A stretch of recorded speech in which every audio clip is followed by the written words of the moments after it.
Assalamualaikum warahmatullahi wabarakatuh. Alhamdulillah,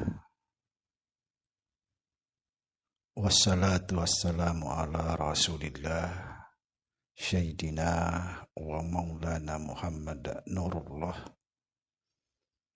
sirri wa sirri fi sirri la Allahu asma wal sifatih. Asyhadu an la ilaha illallah wa asyhadu anna Muhammadar Rasulullah. Allahumma la ilaha illa antal awalu wal akhiru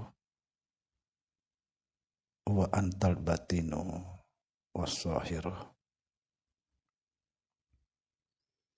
Saudara-saudara yang saya cintai dan yang saya sayangi dimanapun berada, semoga senantiasa dalam bimbingan Allah Subhanahu wa Ta'ala, diberikan rahmat sehat jasmani dan rohani, rahmat panjang umur insyaallah, serta rahmat ilmu dan rahmat kesejahteraan dunia akhirat, amin ya rabbal alamin. Konten kali ini saya peruntukkan saudara-saudara kita yang selalu berpandangan bahwa ajaran tasawuf itu ajaran sesat dan menyesatkan. Orang-orang tasawuf itu orang-orang sesat.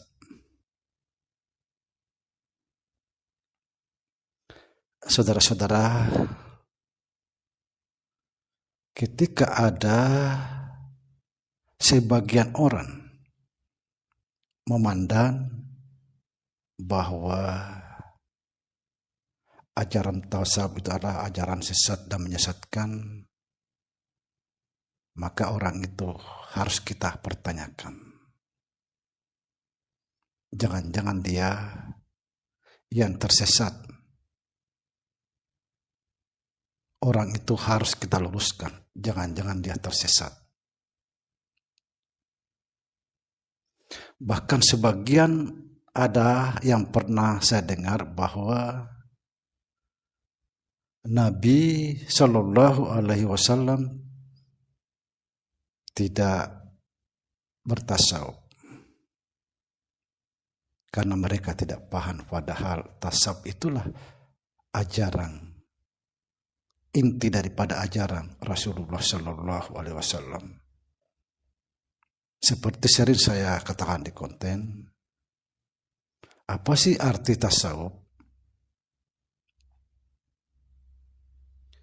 Tasawuf itu artinya takwa. Siapa yang paling takwa? Adakah di antara kita yang paling takwa kecuali Rasulullah Sallallahu Alaihi Wasallam? Ini yang harus pahami.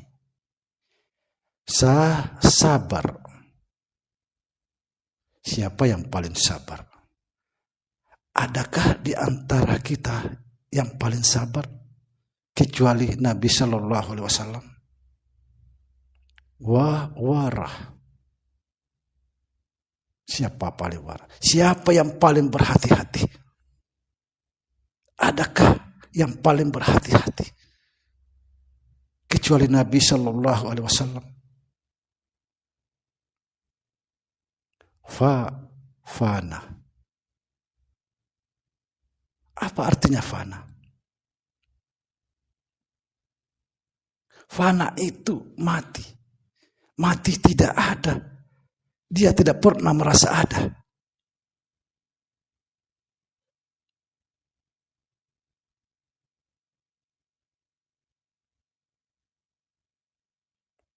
Inilah makna tasawuf.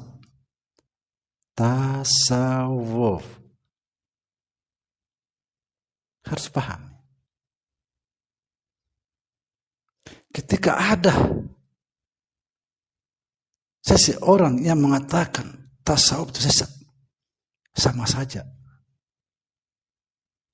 menganggap bahwa Nabi itu tersesat. Karena inilah ajaran inti daripada Nabi Sallallahu Alaihi Wasallam. Orang itu harus dipertanyakan. Ketika orang itu memandang orang tasawuf itu sesat, tanya dia, siapa yang dia sembah? Tanya dia, apa tujuan kita? Tanya dia, di mana Allah?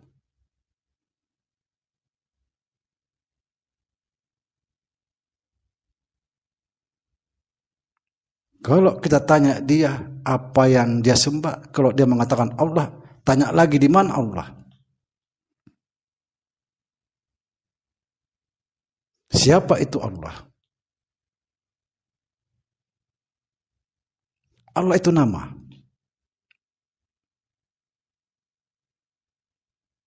Paling mereka menjawab apa? Allah itu istiwa di arsy. Kalau dia mengatakan Allah istiwa di arsy, tanya lagi, siapa yang dia sembah? Kalau dia betul-betul menyembah Allah atau Tuhan yang bernama Allah,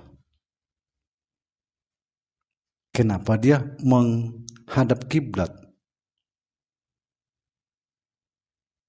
Bukankah arsy di langit? Kenapa menghadap kiblat? Nah, ini kan sudah salah kaprah. Meyakini bahwa Tuhan itu istiwa di arsy, sementara yang dilakukan menghadap kiblat ketika dia menyembah.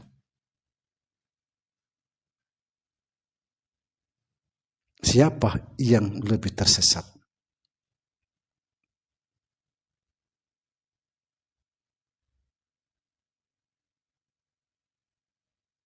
Subhanallah. Pernahkah kita sholat seperti apa yang dikatakan Nabi? Apa kata Nabi? Sholatlah kamu sebagaimana aku sholat. Sholatlah kamu seperti aku sholat. Pernah nggak kita sholat seperti Nabi? Justru kita bertentangan apa yang dikatakan Nabi. Pernah nggak Nabi sholat menghadap kiblat? Jawabannya tidak pernah.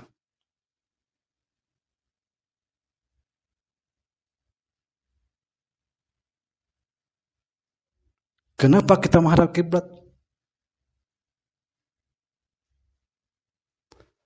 Alasan dalam Islam kita menghadap kiblat karena kiblat itu pas arahnya ke Baitullah, ke Ka'bah.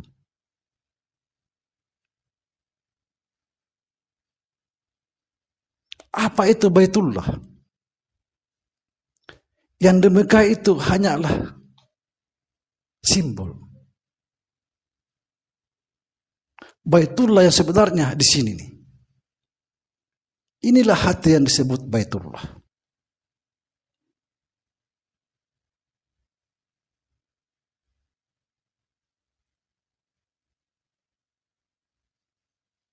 Subhanallah. Jadi hati-hati. Ini belum seberapa. Jangan asal kafir kufur.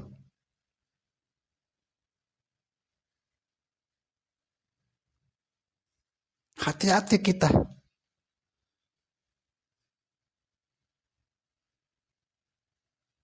Kalau kita tidak memahami hal ini, maka sama saja kita menyembah patung, Ka'bah itu kan batu disusun naik.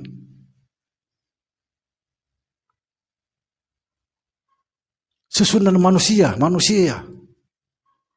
Jadi jangan selalu menghina saudara-saudara kita non-muslim yang menyembah patung.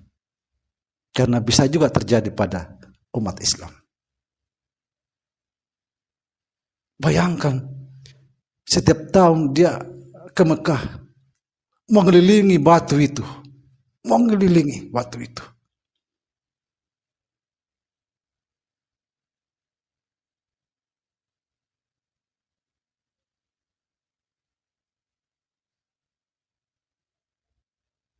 Hati-hati saudara. Saya akan di sini memberikan satu kesimpulan bahwa tidak ada manusia yang bisa sembahyang. Tidak ada.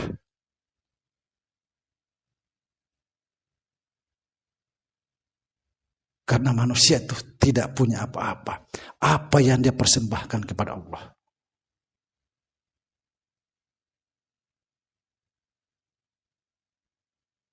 Manusia bisa sholat karena Allah. Makanya di dalam niat itu selalu ada lillahi ta'ala, Allahu Akbar.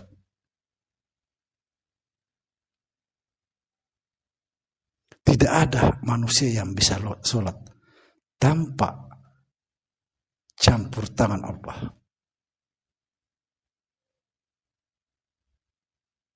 Jangan asal sesat, kafir, kufur kalau enggak tahu jalannya.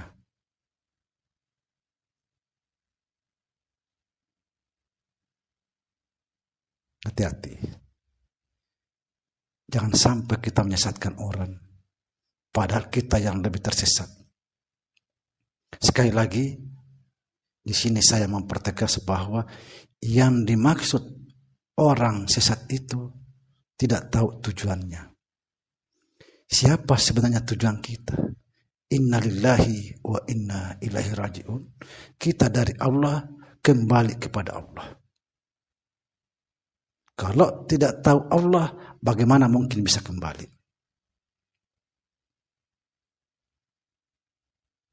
Awalnya kita Allah, akhirnya pun Allah.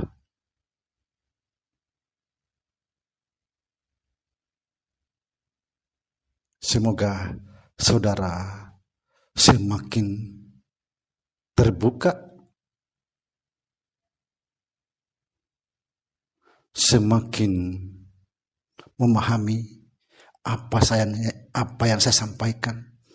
Apa yang saya sampaikan inilah suatu kebenaran yang hakiki. Intinya, jangan pernah merasa ada, karena saudara-saudara semua tidak ada tanpa ikut campur tangan Allah Subhanahu wa Ta'ala.